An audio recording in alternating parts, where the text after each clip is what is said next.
Welcome, Internet Nomad. It has been a couple years since the last time I put together a top 10 games of all time video. I decided to make a new rule. I'm only going to include one game per franchise. This made the list harder to make since last time I had multiple Zeldas, Life is Strange games, and technically 2 Marios. I decided spin-off series are allowed to count, but Mario Party fell out of the top 10, so it doesn't even matter. Since I played many more games since the last time I made a video like this, new games are going to be added. This list involves my current favorite games. The star rating I gave to some of these games may not line up with the placement.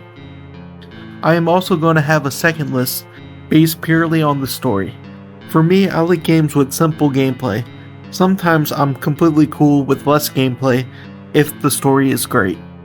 My channel focuses on the stories behind these games. I don't really dissect the gameplay. I'm gonna start with a list of honorable mentions. Some of these games are my second favorite from a franchise already on the list, and some are just games that I grew to like, but not in top 10 contention. Honorable mentions include Pokemon Scarlet.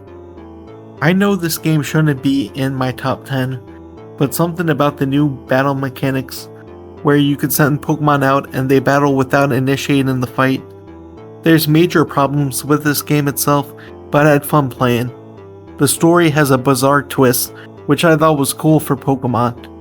When I think of great RPGs, I don't usually think of Pokemon, but some of these games have wonderful stories. Other honorable mentions that are Pokemon games are Pearl, Emerald, and White. Pokemon Mystery Dungeon DX. This game alone could have been in my top 10. It is a spin-off of Pokemon. I loved this game as a kid. I actually bought Pokemon Mystery Dungeon Red instead of Blue, not because I didn't have a DS. I thought Pokemon Red would let you have Charmander as a starter. I wish I had bought Blue. My original team was Meowth and Pikachu. I love how the story of this game had the player start out as a human and entered into a Pokemon world.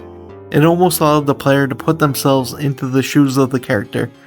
The quiz to choose which Pokemon you would turn into was a clever way to put some randomness into the game. Life is Strange True Colors.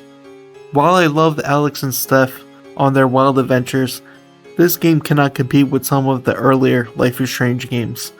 I love the impact on the franchise this game has. It spawned a prequel and a sequel novel. I love all things True Colors, but I just can't say it is the best game from the series. SpongeBob The Cosmic Shake. This game captured what a SpongeBob platformer could be.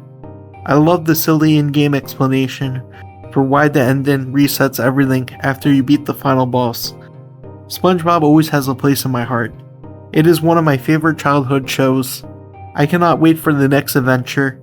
SpongeBob the movie game is also an honorable mention. Now my proper top 10. Number 10, Fallout New Vegas. Finally seeing the ending of this game allows me to say it is my favorite Fallout game. I love the faction mechanics. I always loved the setting and characters. My mission is to one day beat every Fallout game. While writing this, I'm waiting for the Fallout TV show, which will include New Vegas. Number 9, Until Dawn. This game introduced me to the horror choice narratives. After beating this game, I immediately bought many of the other supermassive games backlog. Every Halloween I try to play at least one of their games. This Halloween I decided to marathon the Dark Pictures anthology. Until Dawn remains my favorite. Number 8, SpongeBob Battle for Bikini Bottom. This game remains my favorite SpongeBob game. I love the setup, which makes SpongeBob believe he's responsible for the robots. It felt like an episode of the show. This game is from my childhood. It is one of the first platformers I would beat. Number 7, Kirby Air Riders. This was originally going to be Kirby Air Ride, but this sequel includes everything I loved from the first and added a ton of new content. I know it's too early to put it on a list like this, but it's my list, so who cares? I would have been happy with just the original coming to NSO. This game seems tailored for me. It includes different playable characters in all the modes. It took my favorite game and made it bigger. Number 6. Pokemon Gold. This was one of the 2 Pokemon games I had as a child. I would play through this in yellow.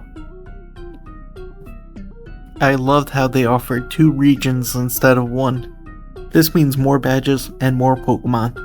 My favorite memory is wasting my brother's Master Ball on a Mantine. Number 5. Earthbound. This game made the jump from 10 to 5. I finally got around to beating this masterpiece. Now I'm an annoying Mother fan who begs for Mother 3. I loved this game before I saw it to the end. After beating the game, I had a good feeling for a couple days. I immediately wrote a game tale for the game. Number 4. Life is Strange. I decided Life is Strange is my favorite game from the series. After replaying it recently, I came away to appreciate the story even more. This one won out of the rest because of time travel. I just found the way time was used created interesting puzzles and choices. Being able to see the immediate outcome of a choice and think this way is better only to find out it's worse later on was fun. It made me second guess every little thing. Number 3. Super Mario Sunshine. This game is my favorite Mario game of all time. I might be biased. Sunshine was on one of my first new consoles, the GameCube. While I only experienced half of Super Mario 64, I would get over 100 stars in Sunshine. I love this game to pieces. Number 2. Lost Records, Bloom and Rage. It's one of my favorite stories of all of gaming. I played through this game too quickly. I started recently to slow down and replay this masterpiece. There's the brilliant Don't Nod story mixed with some of the best gameplay. I love just taking videos of things in town to see the short videos later. Number 1. Majora's Mask. I kept saying Wind Waker or Majora's Mask. It really depends on the season. I asked myself which one had the better story, and it has to be Majora's Mask. I also love the different styles of gameplay. It is fun to just roll around through Termina. I have a theory about this game on the channel. Now it's time for my top 10 stories in gaming. I'm not going to go in depth since this video is already getting long. Number 10. Gone Home. Heartwarming story with serious topics. Number 9. As Dusk Falls.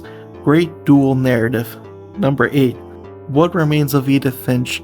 The story of the Finches is top notch. Number 7. Earthbound. My favorite RPG story. Number 6. Detroit Become Human. Great commentary on racism. Number 5. Majora's Mask. The repeating days allow the player to experience everyone's story. Number 4. That Dragon Cancer. Very sad and emotional journey this game led me down. Number 3. Until Dawn. My favorite horror game with a really awesome monster. Number 2. Life is Strange 2. The best Life is Strange story. Number 1. Lost Records, Bloom and Rage. My favorite narrative game of all time. Farewell, internet nomads.